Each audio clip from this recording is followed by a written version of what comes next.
എന്റെ പൊന്നു ഈശ്വര എനിക്ക് തരണേ. അയ്യോ അല്ല, ഇവനെ കൊണ്ടുവന്ന വലിയ ശല്യമല്ലേ ഇത്. വേണ്ട, എന്നെ വീട്ടിലാക്കിയ മതി തന്നെ. എന്താന്ന് ചെയ്തു അവിടെ? അയ്യോ ഒന്നും നടക്കടാ, വെള്ളച്ചാട്ടാണിത്, നടക്കാൻ കഴിയില്ല. അയ്യോ കിണറ് സൂക്ഷിച്ചു വാ. ശരി ശരി. അമ്മ ഇല്ലാത്ത ചാടി ചത്ത എത്ര അമ്മയിരുന്നു. അവൾ അടിപ്പിന്ന കോരി കുടിച്ചു.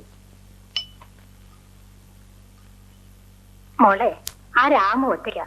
നീ ആ വർദ്ധനി ചേട്ടന്റെ വീട്ടിൽ പോയി കിടന്നു. അങ്ങാര് രാമനെ നമ്മളെ ഏൽപ്പിച്ചിട്ടാ പോയത്. മുമ്പൊക്കെ ആണെങ്കിൽ ആ ഔസേപ്പച്ചൻ കൂട്ടിനുണ്ടായിരുന്നു. അയാളും ചത്തു. ശരിയാ, പാവ ആ ചെറുക്കൻ അവിടെ ഒറ്റയ്ക്കുള്ളൂ. വല്ലതും കണ്ട് പേടിക്കുകയും ചെയ്യും. നീ അവിടെ പോയി കിടന്നു.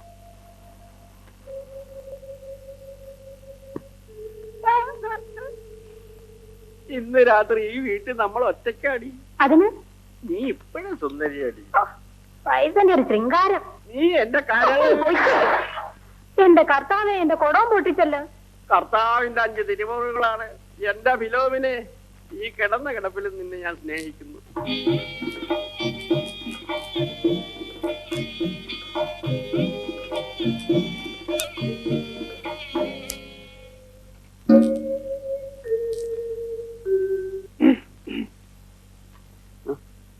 എന്താ ചേട്ടത്തി?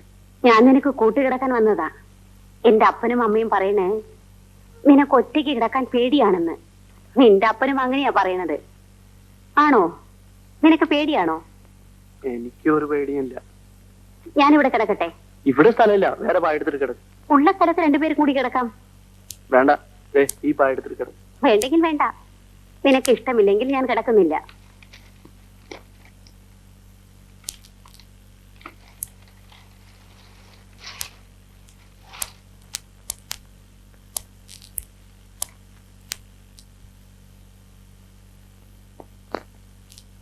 കിടന്നോ?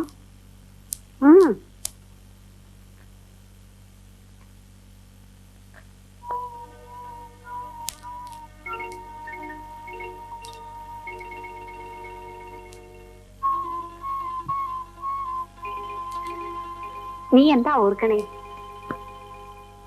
ഞാൻ അപ്പനെ കുറിച്ച് ഓർക്കുകയാണ്.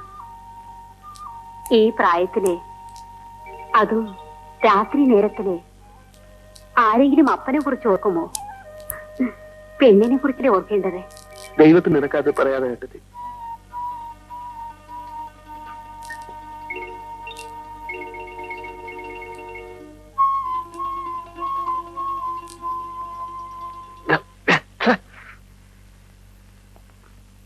ഞാനിന്ന് കുളിച്ചത് വാസനയുള്ള എണ്ണ പുരട്ടിയാണ്. ചേട്ടത്ത് കിടന്നു പറഞ്ഞു. എനിക്ക് ഉറക്കം വരുന്നില്ല.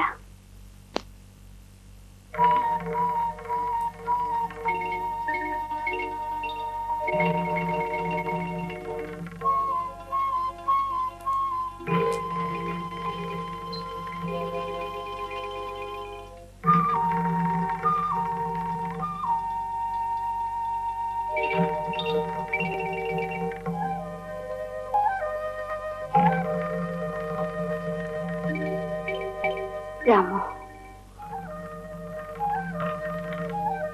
എന്നോട് പിണക്കമാണോ?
സുന്ദരിയാണ്, എന്റെ മാലാക.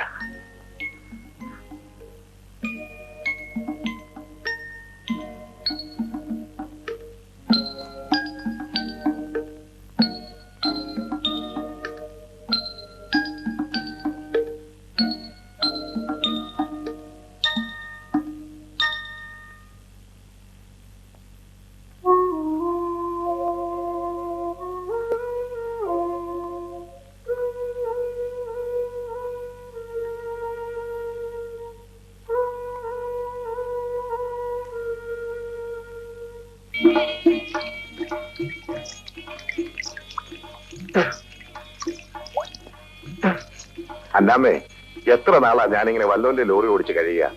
നമുക്കൊരു ലോറി വാങ്ങിക്കാം. നിന്റെ അപ്പനോടും അമ്മയോടും എനിക്ക് തരാമെന്ന് പറഞ്ഞ കാശ് തരാൻ പറ. ബാക്കി കാശ് ഞാൻ ഉണ്ടായിക്കോളാം.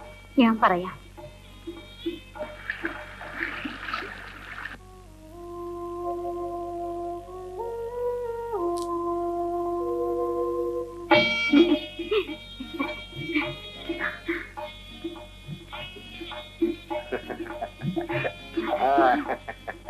ഇന്ന് ഞാനും കൂടെ വരും. അയ്യോ വേണ്ട, പിന്നെ ആകട്ടെ.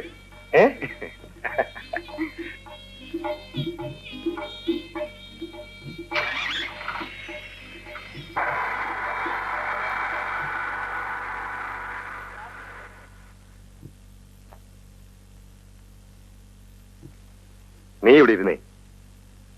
ഒരു ലോറി വിൽക്കാൻ വന്നിട്ടുണ്ട്. എന്റെ കൈ കുറച്ച് കാശുണ്ട്. നിന്റെ അപ്പനോടും അമ്മയോടും എനിക്ക് തരാമെന്ന് പറഞ്ഞ കാശ് തരാൻ പറ. ബാക്കി കാശ് നമുക്ക് പലിശയ്ക്ക് മേടിക്കാം. നിന്റെ അപ്പനോടും അമ്മയോടും നീ ഒന്ന് ചോദിച്ചു നോക്ക്. എനിക്ക് ഉടനെ കുറച്ച് കാശ് വേണമെന്ന് പറ.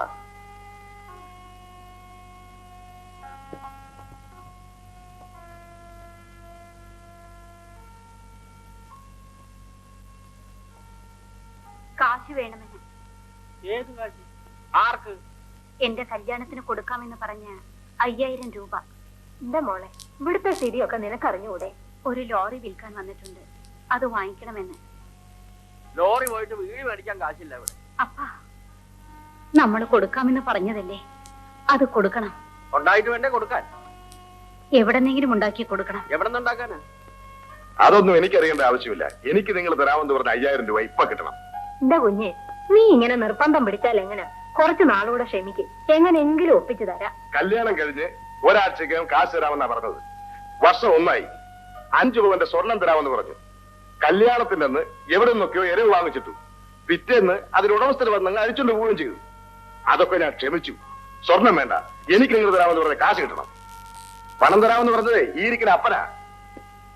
കോരുതേ, പണം തരാന്ന് പറഞ്ഞ ഞാനാ, സമ്മതിച്ചു. എന്റെ കയ്യിൽ ഉണ്ടായിട്ടോ എവിടെന്നെങ്കിലും കടം കിട്ടുമെന്ന് ഉദ്ദേശിച്ചിട്ടോ പറഞ്ഞതല്ല. പെര നിറഞ്ഞേക്കണ ഒരു പെണ്ണ്, അതിന്റെ കല്യാണം എങ്ങനെയെങ്കിലും നടന്നു പോട്ടെ എന്ന് ഉദ്ദേശിച്ച് പറഞ്ഞതാ. അപ്പോ നിങ്ങൾ എന്നെ കളിപ്പിക്കായിരുന്നല്ലേ? ഇപ്പൊ നിങ്ങൾ എന്ത് പറയുന്നു? നാളെ വൈകുന്നേരം എനിക്ക് പണം കിട്ടണം.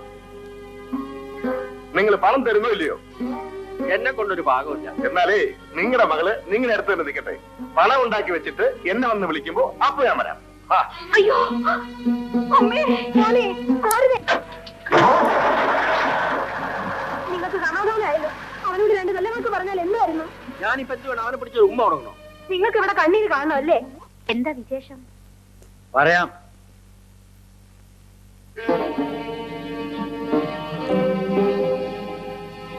ഒരുതേ, നിനക്ക് ഇവളെ മനസ്സിലായോ? ഇവള് നീ കെട്ടിയ പെണ്ണാണ്. നീ എന്താ മിണ്ടാത്തെ? നിനക്ക് ഇവളുടെ അപ്പനും അമ്മയും 5000 രൂപ തരാമെന്ന് സമ്മതിച്ചിരുന്നു, ശരിയാണ്. പക്ഷെ അത് തരാൻ കഴിയാതെ പോയി. അതുകൊണ്ട് കെട്ടിയ പെണ്ണിനെ ഉപേക്ഷിക്കുന്നത് ശരിയാണോ? പണത്തിന് വേണ്ടി പെണ്ണ് കെട്ടുന്നവൻ വേറെ ആരെങ്കിലും പണം തരാമെന്ന് പറഞ്ഞാൽ പെണ്ണിനെ അവർക്കും കൊടുക്കും. നീ വിളിക്കണമെന്ന് പറയാനാണ് ഞാൻ വന്നത്. എനിക്ക് ഇവിടെ സ്വീകരിക്കാൻ വയ്യ വർദ്ധനേട്ടാ. നിനക്ക് തരാമെന്നേറ്റ 5000 രൂപ 1 വർഷത്തിനകം ഞാൻ തന്നോളാം. വറുതുണ്ണി വാക്ക് പറഞ്ഞ വാക്കാണ്. നീ ഇവിടെ സ്വീകരിക്കും. പണം തന്നാലും ഞാനിവിടെ സ്വീകരിക്കില്ല. എങ്കിൽ ഈറ്റ വെട്ടി തടമിച്ച ഈ കയ്യുടെ രുചി നീ അറിയും. വർദ്ധനേട്ടാ, ഇവളെന്റെ ഭാര്യയാണ്, ശാരദ. ഇതെന്റെ കുഞ്ഞ്. എന്റെ എല്ലാ കാര്യങ്ങളും തുറന്നു പറഞ്ഞിട്ടാണ് ഞാനിവിടെ കല്യാണം കഴിയുന്നത്. ഒരു ക്രിസ്ത്യാനി എങ്ങനെയാടാ കെട്ടിയോള് ജീവിച്ചിരിക്കുമ്പോ മറ്റൊരുത്തിയെ കെട്ടുക? പള്ളിയിൽ വെച്ചല്ല ഈ വിവാഹം നടന്നത്. നാട്ടുകാരെ ചിലരെ വിളിച്ചുകൂട്ടി ഞാനിവരുടെ കഴുത്തിൽ മാലയിട്ടു. ഞാനിപ്പോ ക്രിസ്ത്യാനിയല്ല. ഇവളെ കാണുമ്പോ എനിക്ക് വേദന തോന്നുന്നു. ഇപ്പൊ എനിക്കൊന്നും ചെയ്യാൻ കഴിയില്ല. ഞാനിന്ന് ഈ നിലയിലായത് ശാരദ കാരണമാണ്. എനിക്ക് എന്റെ ജീവിതമാണ് വലുത്. നിന്നെ തല്ലേണ്ടതാണ്. എനിക്കത് കഴിയാഞ്ഞിട്ടല്ല, പക്ഷെ ഞാനത് ചെയ്യുന്നില്ല. നിന്നെ തല്ലുന്നതിൽ ഭേദം പട്ടിയെ തല്ലുന്നതാണ്. കുഞ്ഞെ, നിന്റെ പണം കണ്ടിട്ടാണ് ഇവൻ നിന്നെ കെട്ടിയത്. മറ്റാരെങ്കിലും കൂടുതൽ പണം കൊടുക്കാമെന്ന് പറഞ്ഞാൽ ഇവൻ അവളുടെ പുറകെ പോവും. നീ ഇവനെ സൂക്ഷിച്ചു. നീ എന്തിനാണ് ഈ കരയുന്നത്?